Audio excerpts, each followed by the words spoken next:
বরমশাই বাজার থেকে বড় একটা পেঁপে এনেছিল, তাই কেটেছিলাম সন্ধ্যাবেলা। কিন্তু আমার পেঁপে খেতে একদম ভালো লাগে না। দেখো এখানে আমি পুর বানিয়ে নিয়েছি বাঁধাকপি, ধনেপাতা, কাঁচা লঙ্কা, পেঁয়াজ সব কিছু দিয়ে। আর এখানে লেচি কেটে নিয়েছি। আজ বানাবো মোমো। চলো তোমাদেরকেও দেখাবো আমি কিভাবে মোমো বানাই। তো দেখো ফার্স্টে আমি লেচিগুলোকে লুচির মতন করে বেলে নিচ্ছি। ফার্স্টে বেলে নিলে সুবিধা হয়, কারণ কি তাহলে একবারে অনেকগুলো আমি ডিজাইন করতে পারবো মোমোর। তো দেখো আমার এক একটা করে আমি মোমোগুলোকে আগে বেলে নিয়েছি। দেখো এখানে আমার সবগুলো বেলা হয়ে গেছে। এবার আমি ডিজাইনটা করে নেব। তো আমার এই ডিজাইনটাই আমি বেশিরভাগ করি, কারণ এই ডিজাইনটা দেখতে খুবই ভালো লাগে আমার, তার জন্য এই ডিজাইনটাই করি আমি। দেখো তোমরাও দেখো আমি কি ডিজাইন করি। তো দেখো কেমন হয়েছে। তো এরকম করে আমি এক একটা করে মোমো এবার তৈরি করে নেব।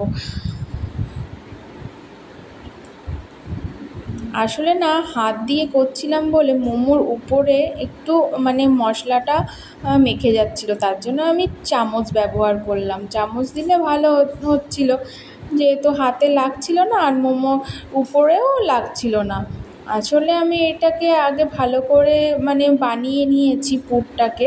আমি এভাবেই করি, কাঁচাটা না আমার অতটা ভালো লাগে না খেতে। দেখো আমার কিন্তু মোমোগুলো সব রেডি হয়ে গেছে, এবার আমি ভাপাবো। তো দেখো এখানে মোমো বানানো যে স্টিম পাওয়া যায় সেটা ছিল ঘরে, আগের থেকেই কেনা ছিল। তো দেখো এখানে আমি জল দিয়ে দিয়েছি ফার্স্টে, তারপরে এক এক করে আমি বসিয়ে দেবো মোমোগুলো। তো একদম লাস্টে যেটা থাকে সেটাতে আমি ব্রাশ করে নিচ্ছি, অয়েল ব্রাশ করে নিচ্ছি হালকা করে, যাতে ভালো করে ওঠে মোমোটা। তো এক এক করে আমি সবগুলোতেই একটু একটু হালকা করে অয়েল লাগিয়ে নেব। তো এবার আমি পরেরটা দেখো বসাবো, কিন্তু ভাবলাম যে এই এক একটা করে আমি তো ব্রাশ করে দিচ্ছি তেল, কিন্তু একবারে বসিয়ে দিয়ে তারপরে করলেই ভালো হয়। তো তার জন্য আবার আমি কি করলাম, উপর থেকে ওটাকে আবার নিচেরটা আবার বসিয়ে নিলাম। তো ভাবলাম যে ঠিক আছে চলো, একদম লাস্টেরটায় আমি একটু বেশি করেই দিয়েছিলাম, কারণ লাস্টে টায় বেশি ভাব হয়। তো তার জন্য লাস্টেরটায় আমি দুটো করে দিয়েছি, আর উপরেরগুলোই আমি একটা করেই দেব, তাহলে আমার হয়ে যাবে। তো দেখো প্রত্যেকটাই আমি একটা করে দিয়ে দিয়েছি।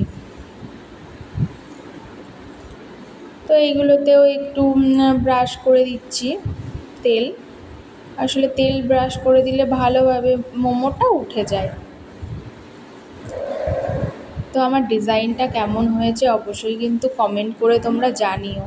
আমি এই ডিজাইনটাই করি বেশিরভাগ। আরও অনেক রকম ডিজাইন করা যায়, কিন্তু আমার এই ডিজাইনটা দেখতে খুবই ভালো লাগে, তার জন্য আমি এই ডিজাইনটাই করি। দেখো আমার প্রত্যেকটাই কিন্তু মোমো দেওয়া হয়ে গেছে, এটা হচ্ছে একদম প্রথম মানে লাস্টের। তো এটাও আমি একটা করেই দিয়ে দেবো। তো আমার পুরো মোমোগুলোই ধরে গেছে যে কটা আমি বানিয়েছিলাম। এবারে এটাকে আমি ঢাকা দিয়ে দিলাম, দিয়ে এবার আমি গ্যাসে বসিয়ে দেবো। প্রথমে একটু জলটাকে গরম করে নেব 10 মিনিট, তারপরে একদম গ্যাসটাকে একদম সিম করে আমি রেখে দিয়েছিলাম, ওই 10-15 মিনিট রেখে দিয়েছিলাম। দেখো আমার মোমোগুলো কিন্তু একদম রেডি হয়ে গেছে, দেখেছো? তো দেখো চলো ভিতরেরগুলো কেমন হয়েছে তোমাদেরকে দেখাই। দেখো ভিতরেরগুলোও কিন্তু একদম রেডি হয়ে গেছে সবগুলো।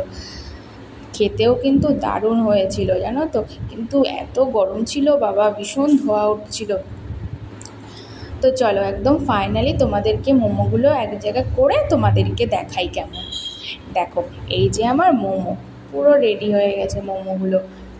তো তোমরা কিভাবে মোমো বানাও অবশ্যই কিন্তু জানিও কমেন্ট করে।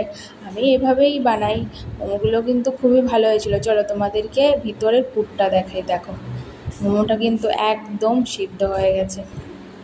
তো বরমশাই বলছিল তো একটু খেয়েও দেখাও বানালে যখন, তো তার জন্য আমি বললাম চলো তাহলে একটু খেয়ে দেখাই। তো তার জন্য আমি একটু খেয়ে ভিডিও করে দেখালাম তোমাদেরকে। এখন বাজে রাত 11টা, আর আমার দেখো চোখে ঘুম নেই। এখন আমি বসে গেছি তেঁতুল বাছতে, তেঁতুলগুলো এখন আমার বাছতে হবে। তো এখন তেঁতুল বাছবো বসে বসে, কারণ একটা কৌটা ভর্তি করে রেখে দেবো, রোদ দেওয়া হয়ে গেছে, কিন্তু বাবা তেঁতুল ছাড়াতে ভারী ঝামেলা। দেখো, প্রায় 15-20 মিনিট ধরে আমি শুধু এইটুকু তেঁতুলই